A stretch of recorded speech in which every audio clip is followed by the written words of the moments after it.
discussion about the revival of vinyl records and recycling Yeah.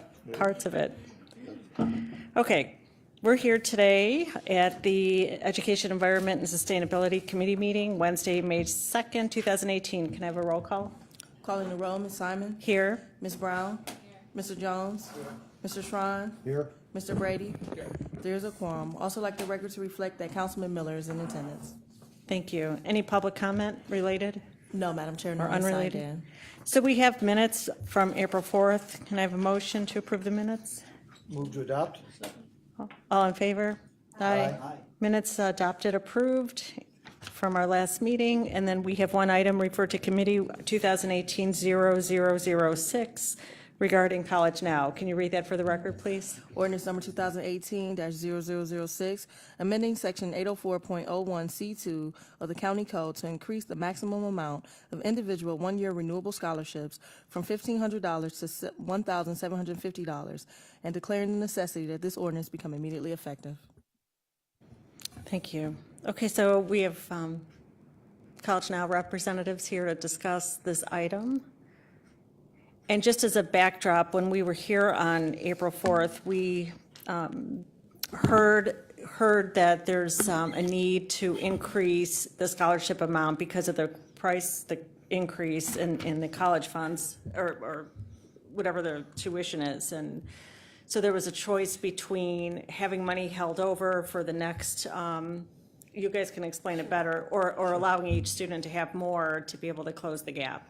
And that's why we're here. Great, yes. As we were here last time, we did bring up the idea of increasing the scholarship award amount from $1,500 a year to $1,750 a year. It's college costs continue to rise every year, and we have not increased the scholarship since I think since the second year, I think it was 2014.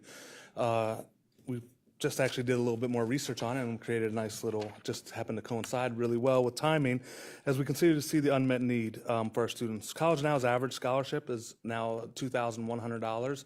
So if you look at all the different funders we have, that's where the average fell. Even with that, the unmet need is still continuing to rise. It's up over $1,000 more than when we initiated the scholarship at $1,500. So the average student is still having, after College Now funds, institutional grants and scholarships, government grants, loans, and the estimated family contribution, which is the information students get from the FAFSA when they fill out the FAFSA. It's basically what the government feels the family can afford to pay for college. We're seeing an average gap of still $7,895. As you remember, when we created the scholarship, any carryover funds from each year we said would go into the following cohort. So as we continue to have some students either graduate early, we do have a few that don't renew, but for the most part they are renewing. We continue to move that fund forward. So this year, if we were to do that increase to $1,750, we would still fund 76 students, new students, which puts us right in about where we've been funding every year, given the excess money that we did not use this current year. So I think, the last year was 80 students in the class of 2016. So that is basically what we're trying to do to try to help cut some of these costs to make sure.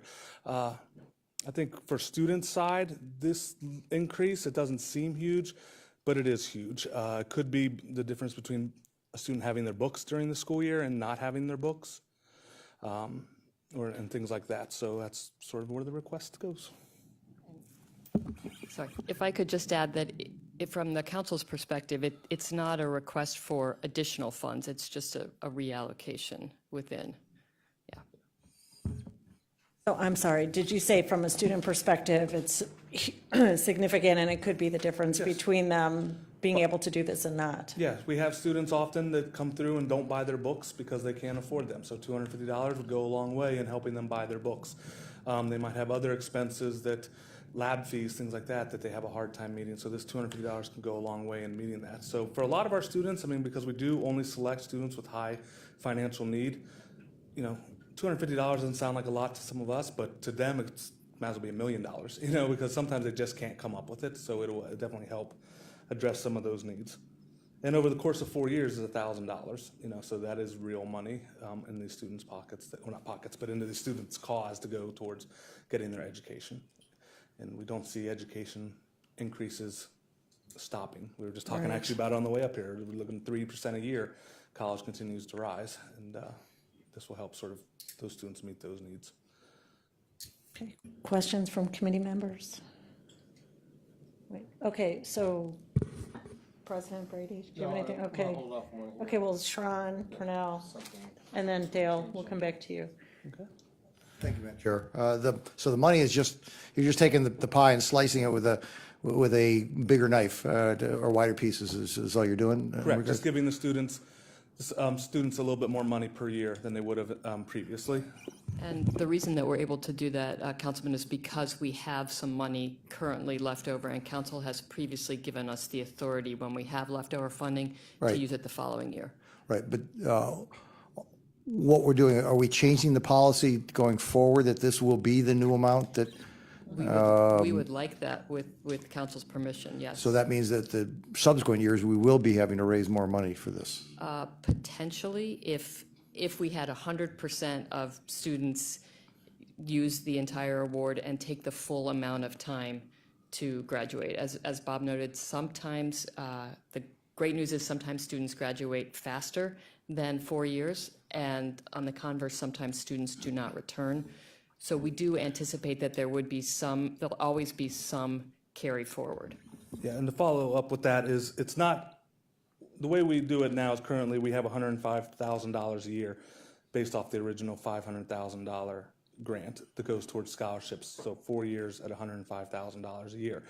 What we do at the end of each year is any unused money, we take that, add it to the $105,000 a year and go from there. So this agreement, or today, this $1,750 would be, is accounted for the next 4 years. So it wouldn't be, we wouldn't have to raise any more for the next group. If we're still talking the same $500,000, it would just mean that we would divide that up by $1,750. So it could mean if we did have 100% renewal, it wouldn't mean more money per se that we're asking from the county. It just might mean some fewer students getting selected. But we're now in a period where we have 4 years of carryover money each year. There's actually usually some significant dollars by the time we hit that 4th year. I was clear until you said that it was going to be the same amount of money. Okay, here, I think I can try and clarify that. I think what Bob meant is that when council gives funding to us, it's for one cohort over 4 years. So to your question about are we slicing the pie in a smaller or bigger wedges, what we're specifically asking for right now would be the 6th cohort, which is the next cohort, and that would be for the $1,750 per year for that cohort. We have plenty of money to do that and to award 76 students. Let's say going forward for cohort 7, so this time next year when we're back before council, we might not be in the same position with carry forward money from cohorts, 2, 3, 4, that we could pour into cohort 7, and in that case, if we were going with the $1,750 award amount, which is what our recommendation would be, it's possible that fewer students, not this coming year, but the year from now, fewer incoming freshmen that year would be selected. So the dollars remain fixed. For right now. Or even the subsequent year. Subsequent for this Unless we class change of the contribution. Exactly. Right, Yeah. but the contribution is not being requested to be changed.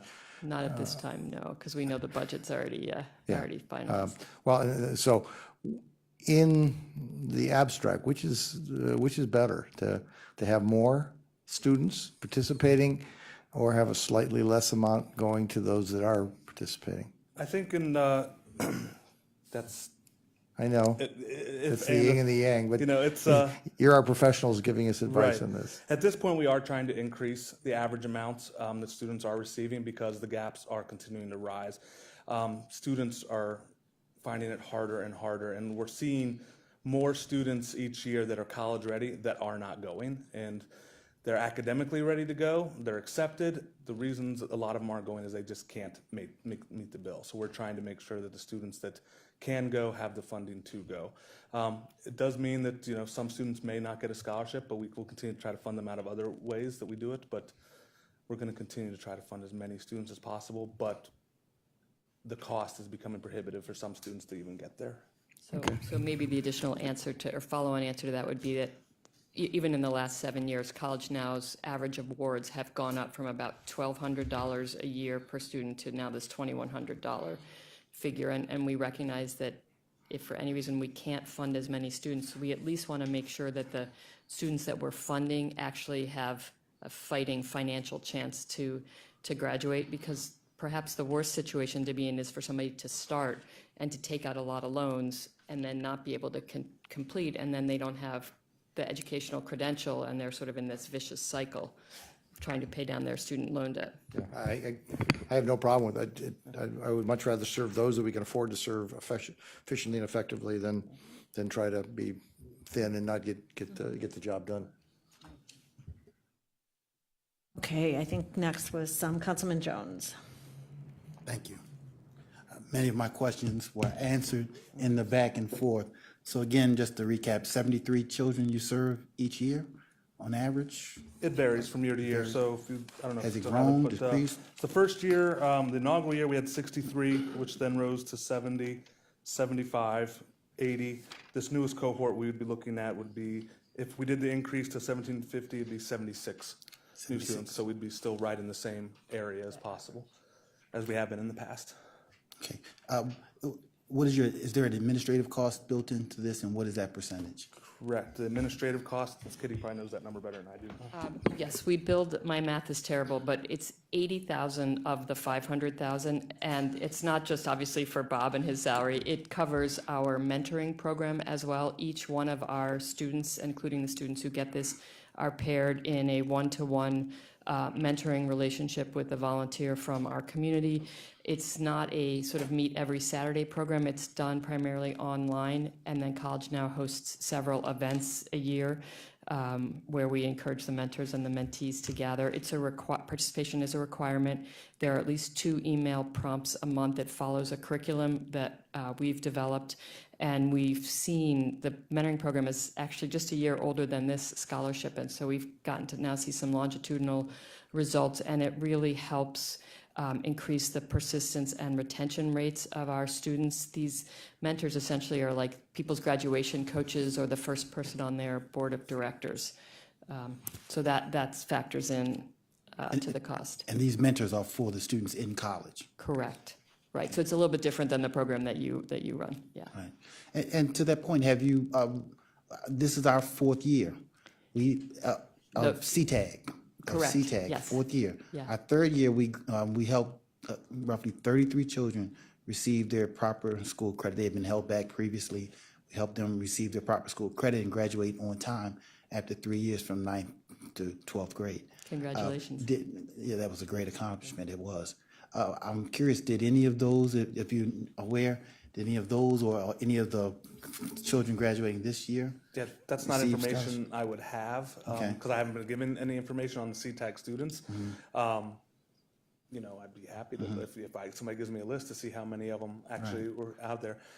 There is an academic requirement to this as well, scholarship, so if they are so the requirements for every student is similar, 2.5 GPA, and 18 on the ACT, that's what we consider college ready. Along with that, they must qualify for the federal Pell Grant, so very high financial need.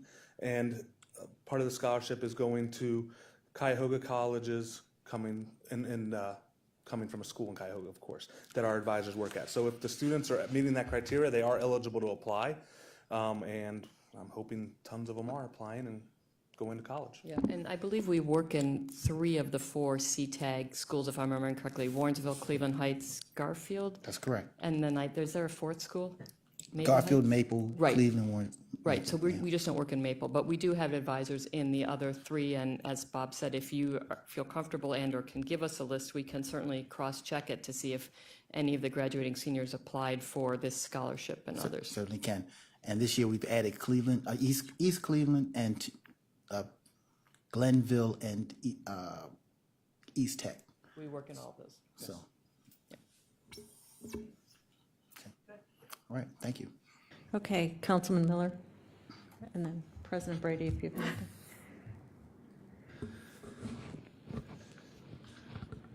I'm looking at this chart with the average unmet need of $7,895 even after the College Now scholarship. And I'm just wondering your observation on how students typically deal with that. A lot of it is additional student loans. So students will borrow more money to cover some of those costs. Students are eligible to apply for a certain amount of federal aid, federal loans. Once they've maxed that out, their parents can then try to borrow federal aid. The issue with the parents' federal aid is that they typically have to pass credit checks. So with our students being high need, a lot of them don't have the credit worthiness to get approved for those. So families that apply for that Parent Plus loan is what it's called, the Federal Parent Plus loan. If they're denied, the student then gets approved for additional federal loan dollars. So they could, in theory, get up to roughly $6,000 additionally in federal student loans, which would then probably put them at least $10,000 a year. Some of them have larger gaps. They could go into what's called the private loan realm, which is basically going to banks for educational loans. We see a lot of students working a lot of hours. We do have students that we know are working more than 40 hours a week, trying to maintain and pay the bill. And then we have some that just don't go back. They do a year, they can't clear their balance. And that's really the worst case scenario. If a student leaves school with owing a balance, they're not eligible to go to any other school until that balance is cleared. So if a student leaves a school saying they owe $3,000 to $4,000, they cannot go to any other college until that balance has been paid. So even if they want to come back and go to, say, or maybe they can't afford school, 4-year school X, so they decide they're going to go to Tri-C, they can't technically go there until they've cleared that balance. So for a student, even working, making $8 to $10 an hour, paying off a $3,000 balance is really difficult, if not impossible, for some of them. So we're really, that's a lot of what our advisors do. We do impress upon them, make good decisions. If you don't have the funds to cover the cost, please don't go, because unfortunately a lot of the schools will accept the students. The students will get the loans the first year, maybe the parent does get approved, but as we all know how credit works, the more debt you get, the lower your credit rating goes, so maybe they don't get approved the second year.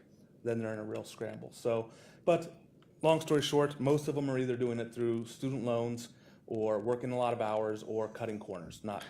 They're not living on campus. When we have some students that are actually end up homeless, so it's a challenge. And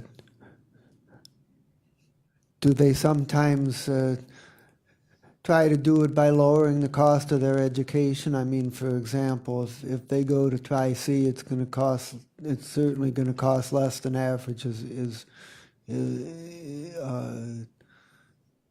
Do changes of that kind Absolutely. come into Yeah, play it's as well? really interesting. If you see on your report, I mean, if you go year by year, we have more students at Tri-C, and it never starts the same. A lot of times might only be a few students start at Tri-C, but by year 3 there's 10 students because they can't keep meeting the economic cost, so they do transfer to Tri-C.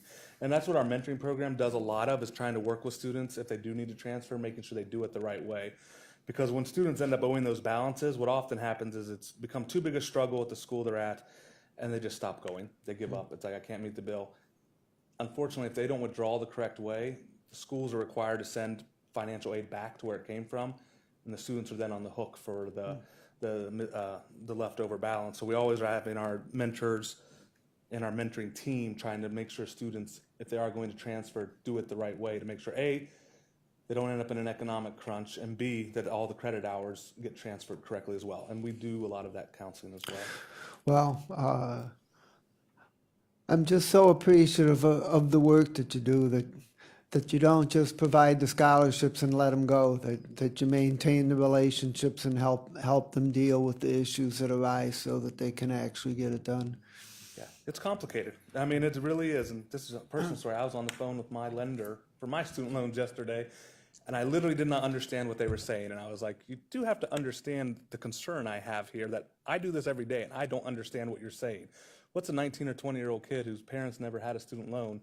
How are they going to understand what you're telling them? And I didn't get a very good response, but that is, I mean, it's a complicated process, and our mentors do a fantastic job, especially they're all volunteers. I think that really needs to be said, is all our mentors, we have over 1,100 of them now, are all volunteers here in Cleveland that have said, college graduates, that they want to go help a kid go through college. So I don't think we talk about it, but I do want to stress that it's really the city in the county, like the area that's helping these kids. So I'll take all the credit if you want to give it to me, but they deserve a lot of credit. They do, and so do you all, because we really couldn't do this without your support. And Councilman Jones, to your question about the $80,000, I mean, it's critical because it enables us to provide these kinds of services that Councilman Miller was just talking about. It sort of ensures that your investment is actually successful and will bear fruit. I did the math. If I 6.625%, 500,000, and you get 80,000. Yeah. Oh, well, no, it's Yeah. 420,000 in scholarships, And 80,000. Yeah. So it's 500,000 total. It's not, Right. Oh, I see. that's where the $105,000 comes a year, so 420,000. So it's essentially $20,000 a year that you're providing A us. little less than 20%. Anybody else? Thank you. Wait, Council. No, Chris? I'm good. I Okay. remember the discussion we had with Yep. the other meeting, and then there's been. Yes, okay, and then, sure, Councilman. You indicated that there's $80,000 worth of fees and costs to put the program on. Is that what I think I understood? No, it costs actually way more to put the whole Okay. program on, but in terms of the contribution of the 500,000 over 4 years, 80,000 of it over 4 years is allocated to support the mentoring and retention services that we provide.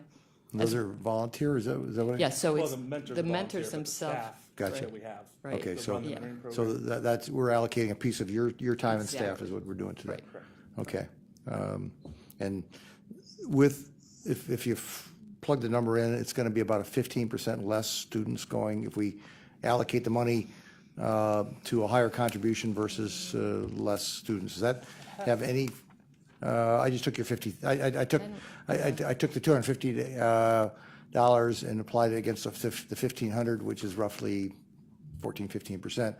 Will that change any of our workload if we have, if it truly would result in 15% less students? Sure. And that we could actually be applying to more, ironically, back to more students? Actually, it would, the original $105,000 at $1,500 apiece is actually the funding to support the 63 students that were, or the original cohort. So we're actually going higher than the original amount. So we are actually recruiting more mentors, even though we're not actually receiving any additional dollars. So we're actually, each year we're funding more students, so, but we have not increased any of those fees to go along with it, but, because it's just a nice, clean number, and we're able to do the work. Okay, thanks. Okay, without any further questions, the issue before us, thank you, Vincent, if you want, is whether we would like to increase the scholarship amount from $1,500 to $1,750 per student. Does anybody want to make a motion to do this or have further discussion? I support the change and the increase of the individual scholarship amount. It just seems, Madam Chair, it seems like what we're really doing, just reallocating. We're not increasing anything other than reallocating. At least that's what I thought I heard. Well, I'm saying increase the individual scholarship amount, but it doesn't mean that the county's contributing more money to the overall Madam scholarship Chairperson, fund. I'll make the motion, and with, you know, an understanding, I think, of what Councilman's trying to get at is that this is right now, and that we're actually reallocating money right now, and it's not a commitment, you know, into the future, that this will be the level of funding. Not that we'll take that up when we take that up. I'll second that. Okay, first and second discussion. Did have one question, because it is not an increase, and it is a reallocation, why did it become a legislative issue? Why were they not able to reallocate Because without? in the original ordinance, we actually, or in our ordinance, we identified the amount. And so we have to come back through council to change that. Yeah, All right. just formality. And a good discussion about things, how they're happening and evolving. And it keeps, up a lot of questions too, but we could probably do a very hearing, probably something we will. okay. So first and second, all in favor? Aye. Any opposed? Okay, so that carries, and then the new this will apply for the 18-19 school year? Okay, great, thank you. The only miscellaneous business I have, Pernell, is Cleveland Vegfest. I have the I'm the chairperson of this committee, and this Vegfest is this Saturday from 11 to 7. And there's environmental speakers, and since this is environmental committee that will be coming in to speak, the guy from Whale Wars, has anybody seen that? Anyways, he'll be there. It's going to be all day at the convention center downtown. It's free. So I'm talking about Vegfest. So hope you all can make it and check out our convention center and how nicely it accommodates the conventions, and Jack knows because he's had a few there. But I'm proud of this because this started with very few people attending, and last year we had 10,000 at the convention center, and so it's just getting huge, and hope you can stop by.